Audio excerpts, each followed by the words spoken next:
దర్శనాలపై TTD కీలక ప్రకటన చేసింది. వేసవి సెలవుల వల్ల రద్దీ పెరిగిందని వెల్లడించింది. తమ వంతు సమయం వచ్చే వరకు ఉండాలని భక్తులకు సూచించింది. కొందరు కావాలనే భక్తులను రెచ్చగొడుతున్నారని ఆరోపించింది.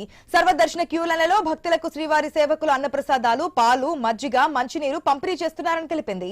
కొందరు రాజకీయ ఉద్దేశాలతో అసత్య కథనాలు ప్రచారం చేస్తున్నారని టీటీడీ ఆగ్రహం వ్యక్తం చేసింది. తప్పుడు ప్రచారాలపై అప్రమత్తంగా ఉండాలని భక్తులకు సూచించింది. పూర్తి అప్డేట్స్ తెలుసుకుందాం మా ప్రతినిధి గోపీనాథ్ ద్వారా. రైట్, ఉదయం కూడా మనం మాట్లాడుకున్నాము ఏదైతే తిరుమల తిరుపతి దేవస్థానానికి వరుసగా సెలవుల నేపథ్యంలో రద్దీగా ఉన్నటువంటి సందర్భాలు మనకు కనిపిస్తున్నాయి. వేసవి కావడంతో భక్తులకు ఎక్కడ ఇబ్బంది కలగకుండా టీటీడీ కూడా అనేక ఏర్పాట్లు చేసినట్టు తెలుస్తుంది కదా, డీటెయిల్స్ ఏంటి గోపీనాథ్?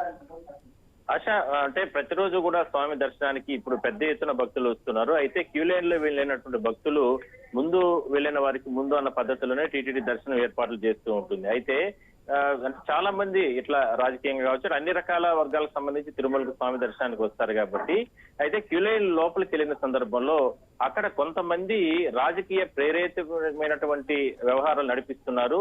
ముందు వెళ్లే భక్తుల్ని రెచ్చగొట్టే విధంగా కూడా వెనక నుంచి కూడా నినాదాలు చేయడం, లేదంటే ఈఓ డౌన్ డౌన్ అనో, లేదంటే చైర్మన్ డౌన్ డౌన్ అనో, లేదంటే ప్రభుత్వం డౌన్ డౌన్, ఇట్లా రకరకాల కార్యక్రమాలు చేయడం అలా చేస్తున్నారు. ఇదంతా కూడా చాలా దుర్మార్గం. ఎందుకంటే స్వామి దర్శనానికి వచ్చిన తర్వాత ఇక్కడ మేము ప్రతి ఒక్కరిని కూడా భక్తులుగానే మేము భావిస్తాం కాబట్టి మీరు కూడా భక్తులుగానే స్వామి ఆలయంలోకి వెళ్ళి శ్రీవారిని దర్శనం చేసుకోవాలి, అంతే తప్ప ఎక్కడా కూడా క్యూ లైన్ లో ఇలాంటి నినాదాలు కానీ, లేదంటే ఇలా ఎవరికైనా సరే సోషల్ మీడియాలో ఇట్లా పోస్ట్ చేయడం కానీ, లేదంటే సోషల్ మీడియాకి ఇంటర్వ్యూలు ఇవ్వడం కానీ క్యూ లైన్ల వద్ద ఇలాంటి చేయొద్దండి. అనవసరంగా మీరు అలా చేస్తే మేము టీటీడీ రూల్స్ ప్రకారం కఠిన చర్యలు తీసుకుంటాం. ఎందుకంటే టీటీడీకి సంబంధించిన సపరేట్ యాక్ట్ ఉంటుంది. ఆ యాక్ట్ ని ప్రయోగించి అనవసరమైనటువంటి కేసులు ఇరుక్కోబాకండి అన్నట్టు కూడా ఇప్పటికే విజిలెన్స్ అధికారులు కానీ అదేవిధంగా టీటీడీ కూడా హెచ్చరికలు జారీ చేయడం జరిగింది. ఎందుకంటే ఇన్ని లక్షల మంది భక్తులు స్వామి దర్శనానికి వస్తే మీరు సమయం పాటించి వాళ్ళకందరికీ కూడా సపోర్ట్ చేసి ఎక్కడ కూడా తోపులాటికి తొక్కులాటికి ఆస్కారం లేకుండా సహకరించాల్సింది పోయి క్యూ లైన్ లోపల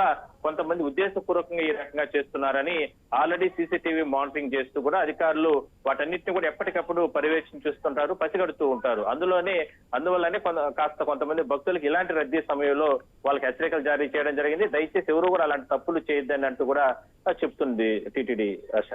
right Gopinath, thanks for the update.